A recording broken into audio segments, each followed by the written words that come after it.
بسم اللہ الرحمن الرحیم۔ السلام علیکم اسٹوڈنٹس، کیسے ہیں آپ لوگ؟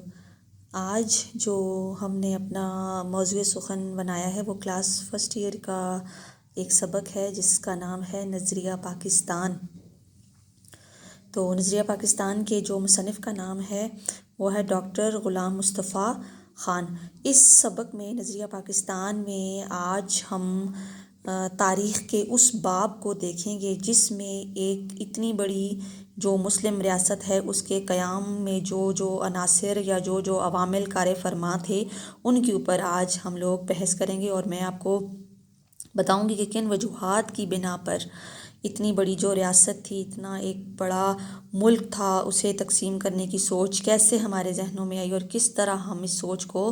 آگے لے کے بڑھے اور اپنے جو ہمارا جو مقصد تھا اس میں ہم لوگ کامیاب ہوئے، اور وہ کون سی ایسی شخصیات تھیں جنہوں نے اپنی کوششوں سے، اپنی جو ان کے ایک خیالات تھے جن کی بنا پر وہ اتنے بڑا جو ایک سٹیپ تھا اسے وہ منزل مراد پر وہ لوگ لانے میں کامیاب ہوئے، اور انہوں نے اتنی بڑی جو ایک سیٹ اپ تھا وہ بنانے میں کامیاب ہوئے۔ تو آج میں سب سے پہلے نظریہ پاکستان کی آپ کے سامنے اسے تھوڑا سا ڈیفائن کروں گی کہ نظریہ پاکستان تھا کیا، جس بیس پر یہ سارا کچھ عمل میں آیا۔ پاکستان ایک نظریاتی مملکت ہے، اسے ایک نظریے کے تحت حاصل کیا گیا، ٹھیک ہے؟ یعنی کہ اس وقت بھی مسلمان اور ہندو جو تھے وہ تو رہے تھے ایک جگہ، لیکن اس کے درمیان یا ان کے جو درمیان میں رہنے کے جو حالات و واقعات تھے وہ کیسے تھے، ٹھیک ہے؟ کہ کس طرح وہ لوگ آپس میں وہ لوگ رہ رہے تھے۔ قیام پاکستان سے پہلے برصغیر کے مسلمانوں کا قومی مقصد ایک ایسی مسلم ریاست کا قیام تھا جس میں وہ اپنی زندگی آزادی اور خود مختاری کے ساتھ گزار سکے۔ اس وقت وہ لوگ رہتے تو تھے آپس میں، لیکن وہاں پر جو ہندو لوگ تھے وہ میجورٹی میں تھے، اور انہوں نے جو اپنی انہوں نے بنائی تھی جماعت جس کا نام کانگریس تھا۔ 1885 میں اس جماعت کی بنیاد ڈالی گئی، اور اس جماعت میں وہ لوگ صرف اور صرف اپنے مفادات کے جو تحفظات تھے وہ پیش کرتے، اور جو ہندو تھے ان کے تحفظ کی وہ لوگ وہاں پر شرائط و ضوابط وہ لوگ رکھتے تھے۔ تو اس وقت جب بہت سے مسلمان رہنما جو ہمارے تھے انہوں نے اس چیز کو نوٹ کیا، اور اس چیز کو وہ لوگ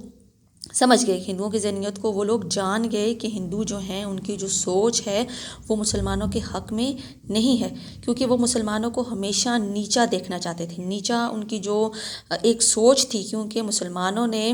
برصغیر پر 800 سال حکومت کی تھی، اور جس کے بدلے میں وہ لوگ کسی بھی حد تک جا سکتے تھے۔ انہوں نے مسلمانوں کو ہر لحاظ سے پیچھے چھوڑنے کی ٹھان لی، اور انہوں نے کیا کیا پھر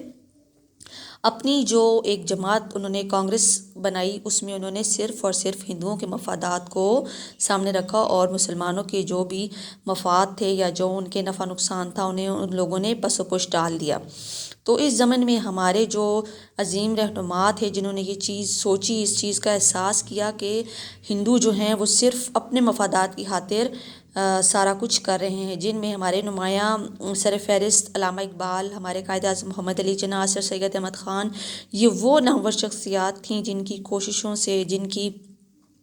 محنت سے اس مقام تک یہ لوگ اس تحریک کو لے کے آئے، اور ایک الگ اور ایک خود مختار ریاست جو ہے وہ مسلمانوں کے لیے بنانے کے لیے، مسلمانوں کے لیے یہ لوگ بنانے میں کامیاب ہوئے۔ تو نظریہ پاکستان یہی تھا کہ اس مقصد میں جس اجتماعی سوچ نے ان کی رہبری کی تھی وہ یہ تھی کہ مسلمان اور ہندو کبھی بھی اکٹھے نہیں رہ سکتے۔ مسلمان اور ہندوؤں کا ایک جگہ رہنا بہت ہی ناممکن بات ہے۔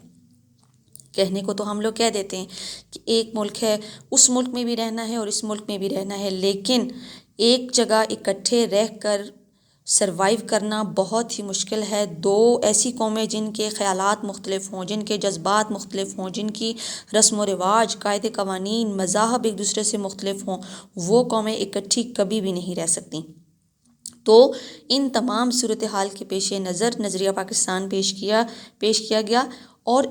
جب مسلمانوں نے اپنے حق اور حقوق کی خاطر علم بلند کیا تو اس وقت جو وہاں پر انتہا پسند ہندو تھے انہوں نے 2 تحریکیں چلائیں، ٹھیک ہے؟ ان کے اندر اس قدر لادینیت اور اس قدر جو کرختگی تھی مسلمانوں کے خلاف بھری ہوئی تھی کہ انہوں نے 2 تحریکیں چلائیں، جس میں ایک کا نام شودی تھا،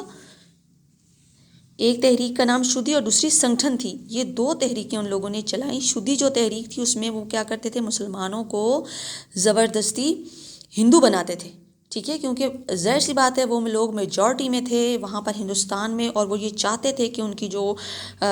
تعداد ہے وہ مزید انکریز ہو. تو ان لوگوں نے کیا کیا، مسلمانوں کو ہندو بنانے سٹارٹ کر دیے. اور سنگٹھن جو تحریک انہوں نے سیکنڈ جو چلائی وہ انہوں نے مسلمانوں کو ختم کرنے کے لیے، یعنی کہ مسلمانوں کو ان لوگوں نے قتل کرنے کی جو ایک تحریک تھی وہ ان لوگوں نے چلائی. تو یہ سارے جو عناصر عوامل، پھر اس کے بعد ہندوؤں کا منافقانہ رویہ. اب وہاں پر جو ہندو تھے وہ لوگ تو کبھی بھی نہیں چاہ سکتے تھے نا کہ مسلمان جو ہیں وہ ترقی کریں یا مسلمانوں کی ایک الگ ریاست ہو جس میں وہ الگ سے اپنا ایک نظام قائم کریں. تو یہ جو ساری ان کی جو منافقت تھی ہندوؤں کی مسلمانوں کے اوپر عیاں ہو گئی. اس کے بعد ہے کانگریس کی ہٹ درمی. اب کانگریس میں ان لوگوں نے ایسے ایسے رول ریگولیشن ان لوگوں نے پاس کیے کہ جو کہ مسلمانوں کے خلاف تھے. انہوں نے مسلمانوں کی اردو زبان جو تھی اسے ہٹا کر ان لوگوں نے ہندی زبان کو سرکاری زبان ہونے کا مرتبہ دیا. تو یہ ساری چیزیں جو تھیں یہ نظریہ پاکستان کا پیش خیمہ ثابت ہوئیں.